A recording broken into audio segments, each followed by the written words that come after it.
Good morning student, welcome in knowledge in channel. आप इस channel को अधिक से अधिक शेयर एंड सब्सक्राइब करें जिससे अधिक से अधिक स्टूडेंट इसका बेनिफिट उठा सकें। तो आज हम स्टैंडर्ड 10th का एक इम्पोर्टेंट चैप्टर रियल नंबर के बारे में स्टडी करेंगे। तो पहले हम जानते हैं कि जो नंबर होता है वो तुम्हारा दो टाइप का होता है। एक होता है रियल नंबर और एक क्या होता है इमेजिनरी नंबर। यानी ये क्या होता है रियल नंबर और एक होता है इमेजिनरी नंबर। तो रियल नंबर क्या होगा कि the square root of positive number, यानी पॉजिटिव नंबर है उसका अगर स्क्वायर रूट करेंगे तो रियल नंबर आएगा। और ये क्या होगा कि the square root of negative number, यानी अगर कोई नेगेटिव नंबर है उसका स्क्वायर रूट करेंगे तो तुम्हारा क्या होगा इमेजिनरी नंबर आ जाएगा। जैसे एग्जांपल में अगर मान लो √2 है या √4 है या -5/3 है, तो देखो रूट के अंदर क्या है पॉजिटिव नंबर है ना, तो ये तुम्हारा रियल में आएगा। लेकिन अगर इसमें अगर -4 आ जाए या -3/4 आ जाए तो यहाँ पे रूट के अंदर क्या है निगेटिव नंबर आ रहा है, तो वो रियल नहीं होगा, वो क्या होगा इमेजिनरी होता है। तो उस कंडीशन में जैसे तुम √4 का वैल्यू 2 होता है तो उसी तरह √-4 का वैल्यू -2 नहीं होता है। तो उस कंडीशन में इसको कैसे कैलकुलेट करते हैं, तो याद रखना इमेजिनरी नंबर को i से रिप्रेजेंट करते हैं और i² का वैल्यू -1 होता है। तो जब इसको ये करेंगे तो लिख सकते हो 4 इंटू i², क्योंकि i² -1 तो 4 इंटू -1 तो -4 आ जाएगा, तो ये क्या आ जाएगा 2i हो जाएगा। तो अगर किसी नंबर के साथ i प्रेजेंट रहे या रूट के अंदर निगेटिव नंबर है तो वो समझ लेना इमेजिनरी नंबर होगा। तो हमको केवल स्टडी किसके बारे में करना है रियल नंबर के बारे में।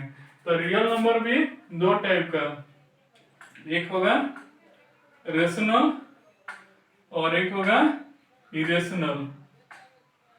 यानी एक होगा रेशनल नंबर और एक तुम्हारा क्या होगा इरेशनल नंबर।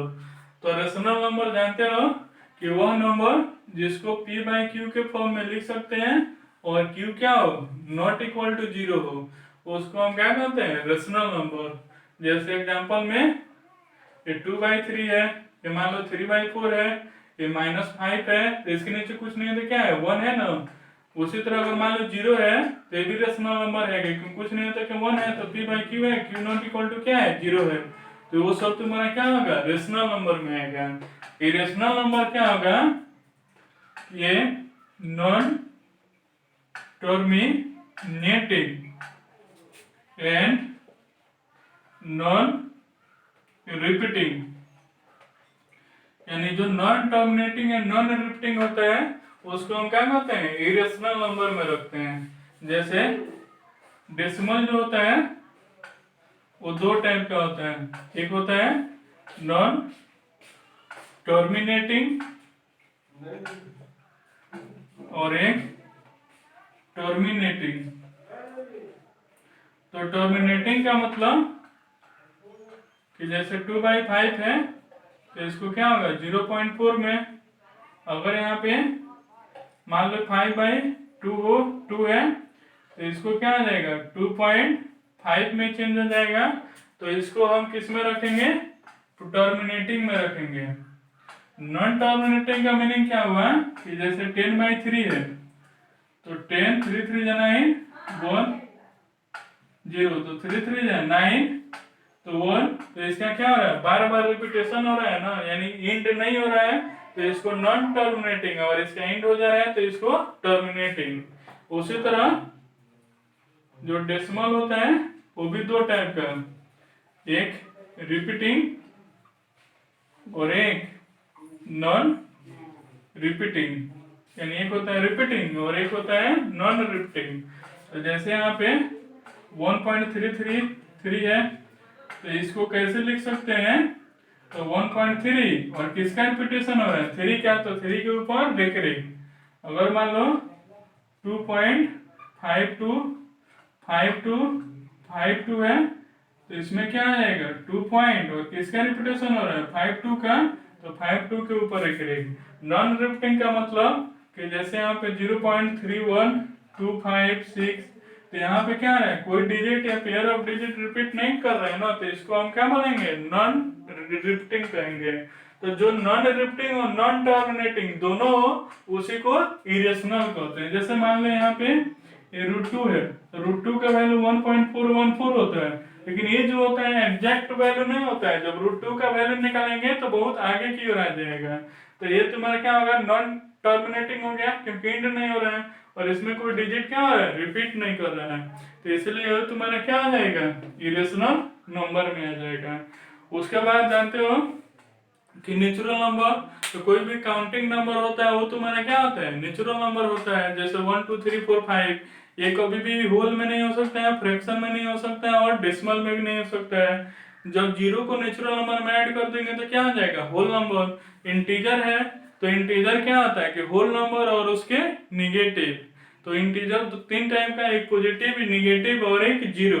तो पॉजिटिव में क्या आ जाएगा 1 2 3 4, निगेटिव में -1 -2 -3 -4, और जीरो जो होता है नहीं पॉजिटिव इंटीजर होता है और नहीं नेगेटिव इंटीजर होता है। तो वो सब अपने जूनियर क्लास में जानते हो।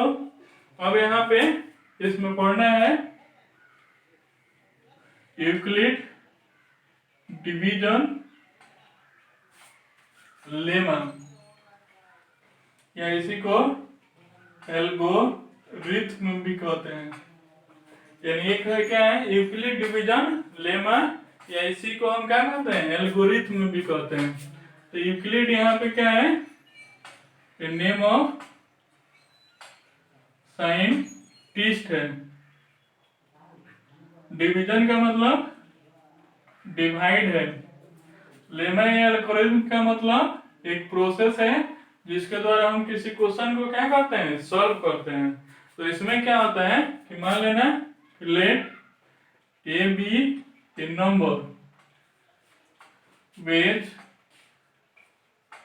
divide by b, then quotient q and remainder r। यानी ये कोई नंबर है जिसको b से डिवाइड करने पे क्वोशिएंट q आया और रिमाइंडर r आया, तो इसको हम क्या बोलते हैं डिवाइजर बोलते हैं। इसको क्या बोलते हैं डिवाइडेंड बोलते हैं, इसको क्वोशिएंट बोलते हैं, और इसको रिमाइंडर बोलते हैं। तो उसमें जूनियर क्लास में जानते हो कि डिवाइडेंड इक्वल क्या होता है डिवाइजर इनटू क्वोशिएंट और प्लस रिमाइंडर। तो उस कंडीशन में ए इक्वल बी क्यू और प्लस आर, तो यहाँ पे क्या होगा a equal b Q plus are. ये याद रखना कि इस आर का जो वैल्यू है एक नंबर में पूछता है कि इस आर का जो वैल्यू होगा हमेशा 0 से ग्रेटर या इक्वल होगा, लेकिन b से हमेशा क्या होगा छोटा होगा, क्योंकि b से बड़ा रहेगा तो इसमें डिवाइड हो जाएगा। तो यहाँ तो कभी भी रिमाइंडर क्या आता है पॉजिटिव में आता है ना, तो ये हमेशा 0 से बड़ा हो गया। 0 के इक्वल कब होगा जब पूरा पूरा डिवाइड हो जाए। तो इस r का वैल्यू हमेशा 0 से ग्रेटर या इक्वल होगा, और b से हमेशा क्या होता है स्मॉलर होता है। अब इस बेसिस पे तुम्हारा क्वेश्चन कैसे आता है कि जैसे और यूक्लिड डिवीजन लेमा पे तुम्हारा क्वेश्चन कैसे आएगा, तो देखो जैसे फर्स्ट टाइप कि show that every positive integer are written in form of 4q plus 1, 4q plus 3, 4q plus 4, where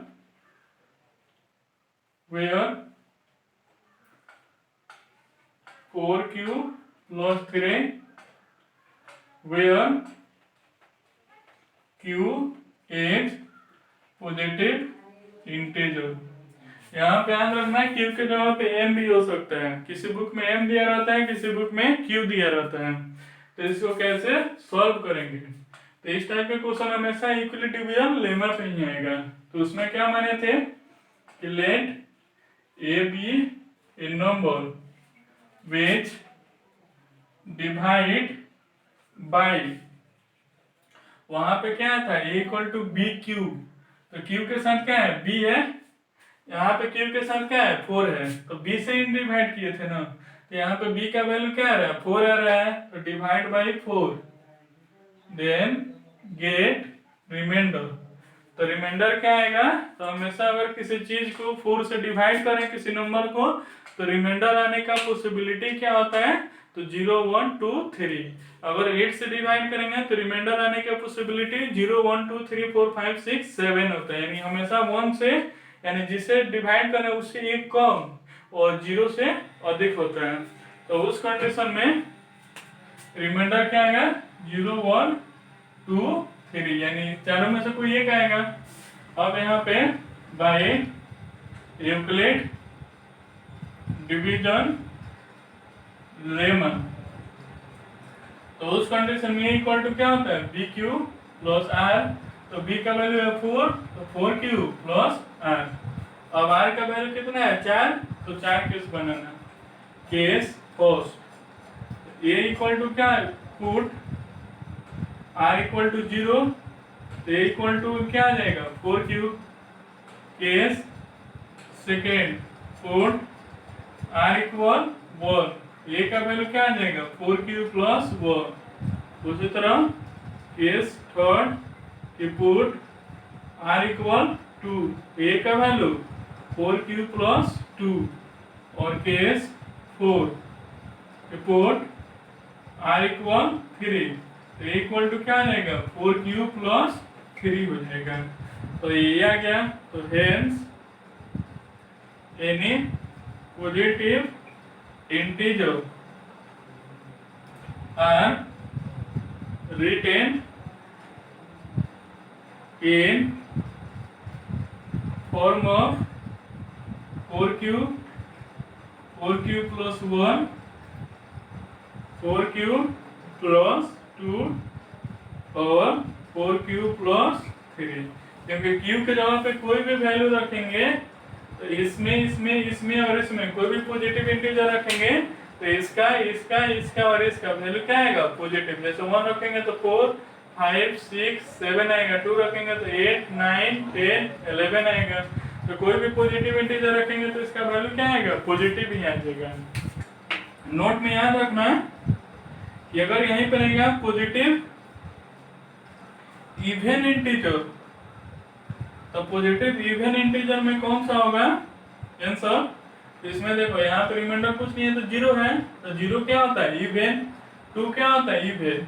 तो अगर रिमाइंडर के स्थान पे अगर रिमाइंडर इवन हो तो उस कंडीशन में वो इवन इंटीजर में जाएगा। तो इवन इंटीजर में कौन कौन सा होगा 4q और 4q प्लस 2।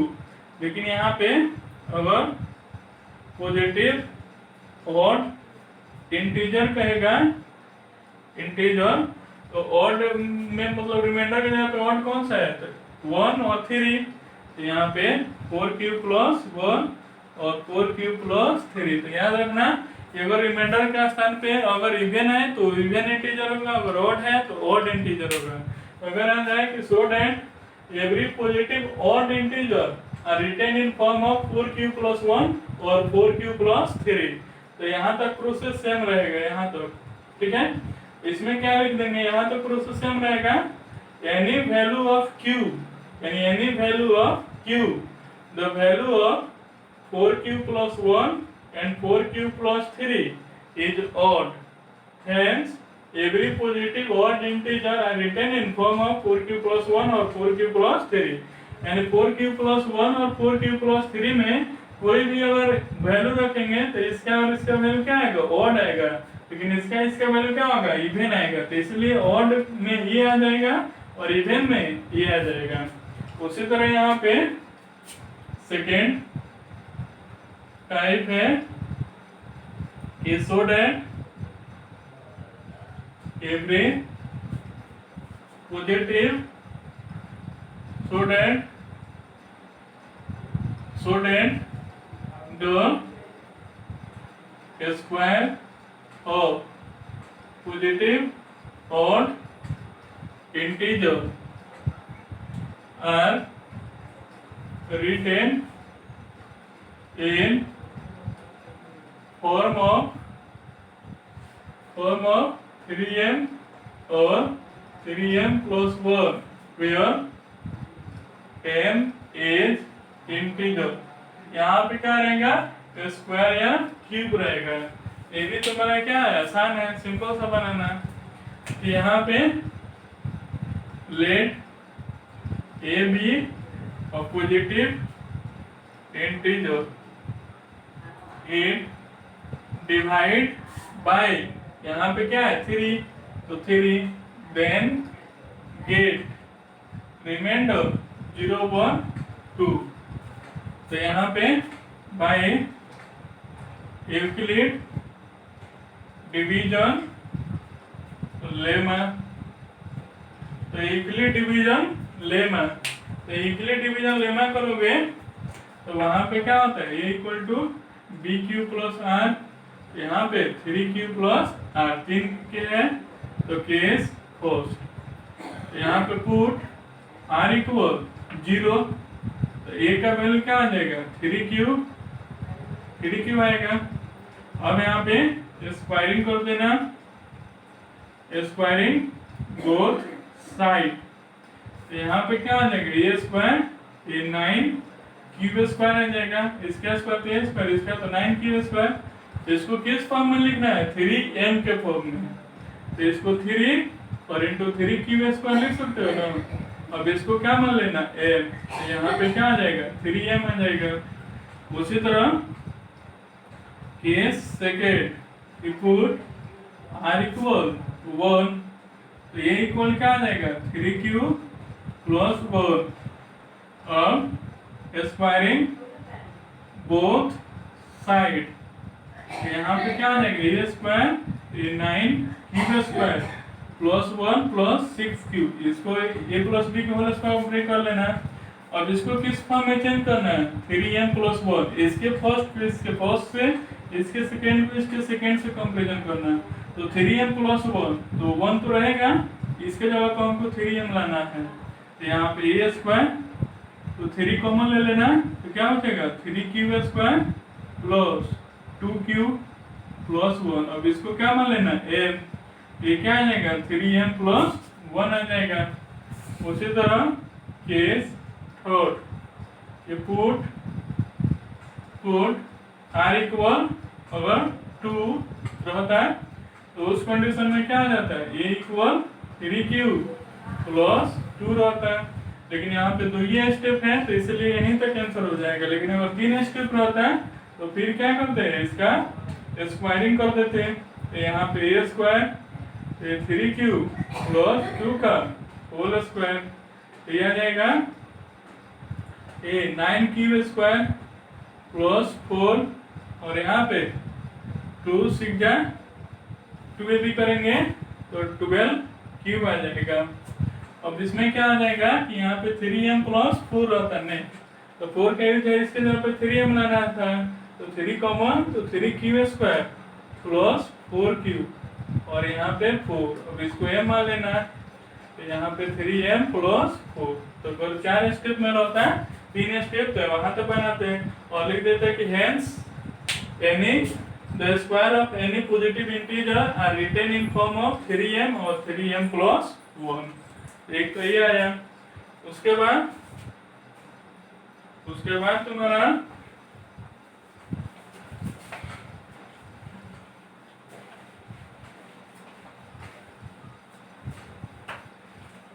उसके बाद है कि जैसे इस पे थर्ड टाइप क्या आ जाता है कि जैसे so that one and only one out of n plus 1 n plus 2 is divisible by 3 यानी n plus 1 n plus 2 में कोई एक तुम्हारा क्या है 3 से डिविजिबल है। तो इसको कैसे बनाएंगे, तो यहाँ पे 3 से डिविजिबल है वही मानेंगे। लेट ये be positive integer 8 divide by 3 then get remainder 0 1 2 by Euclid division lemma। Euclid division lemma से a equal to B Q plus are, ये क्या आ जाएगा 3q प्लस आर। और केस फर्स्ट के पुट r इक्वल 0, तो a का value 3q आएगा। अब यहाँ पे n प्लस 1 n प्लस 2 में, तो यहाँ पे क्या आएगा 3q प्लस 1 ये 3q प्लस 2। तो देख रहे हैं कि इसमें 3 कॉमन नहीं है, ये नहीं होगा ये भी नहीं होगा, ये 3 से डिवाइड हो जाएगा ना, 3 से 3 कैंसिल हो जाएगा, क्यों बच जाएगा। तो तीनों में क्या है एक ही ना 3 से डिवाइड हो रहा है, तो यही तो प्रूफ करना था। उसी तरह मान लो केस सेकेंड की पुट r इक्वल 1, तो ये इक्वल क्या आ जाएगा 3q प्लस 1। यहाँ पे n प्लस 1 n प्लस 2, ये 3q प्लस 1 ये 3q प्लस 1 प्लस 1 ये 3q प्लस 1 प्लस 2। यहाँ पे क्या आ जाएगा ये 3q प्लस 1 ये 3q प्लस 2 ये 3q प्लस 3, तो 3 कॉमन, तो ये q प्लस 1 आ रहा है, तो ये 3 से डिवाइड हो जाएगा। इसमें ये डिवाइड, लेकिन ये और ये क्या है डिवाइड नहीं हो रहा है। तो यहाँ पे क्या देख रहे हैं कि यहाँ पे तीनों में से कोई एक 3 से डिवाइड हो रहा है और एक डिवाइड नहीं हो रहा है, तो लिख देंगे कि hence 1 and only 1 out of n plus 1 n plus 2 is divisible by 3। और लास्ट है four type so that the value of 6 to power n can not end with 0 और n is the element of, यहाँ पे capital n का मतलब natural number होता है, यानी जो पावर में n है वो उसके जगह पे नेचुरल नंबर यानी 1 2 3 रखेंगे तो इसका वैल्यू कभी भी 0 से एंड नहीं होगा। तो याद रखना है 0 का फॉर्मेशन कब होता है 2 और 5 के मिलने से होता है। तो इसमें याद रखना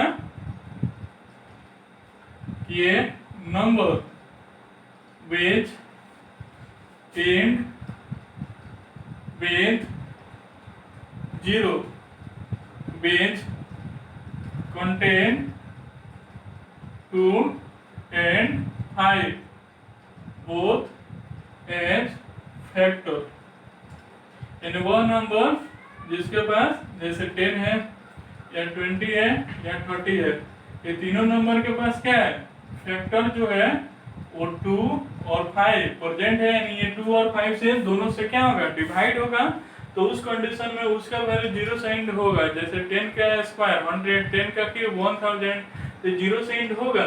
लेकिन जिसके पास 2 रहे 5 नहीं, 5 रहे 2 रहे 2 नहीं, तो वो तुम्हारा क्या होगा 0 से एंड नहीं होगा। तो यहाँ पे क्या लिखेंगे कि as we know that a number end with 0 which contain 2 and 5 both as factor but 6 contain only 2 as factor, not 5. So 6 का power n can not end with 0. ये जो होता है वो थ्योरेटिकल कॉन्सेप्ट होता है, यानी यहाँ पे 6 के पास क्या है, केवल 2 है फैक्टर में, लेकिन 5% नहीं है, तो इसलिए क्या होगा, 0 से एंड नहीं होगा। तो आज की क्लास में ये वीडियो देख के और रियल नंबर चैप्टर को ओपन करना किसी भी बुक से, और इस बेसिस पे जो भी क्वेश्चन होंगे उसको बनाना। अगर नहीं बनेगा तो उसको कमेंट बॉक्स या व्हाट्सएप पे सेंड कर देना, उसका सॉल्यूशन मिल जाएगा। और नेक्स्ट क्लास में पढ़ेंगे यूक्लिड डिवीजन लेमा से एचसीएफ और एलसीएम कैसे निकालते हैं, और एचसीएफ और एलसीएम पे क्वेश्चन कैसे आते हैं। Thank you.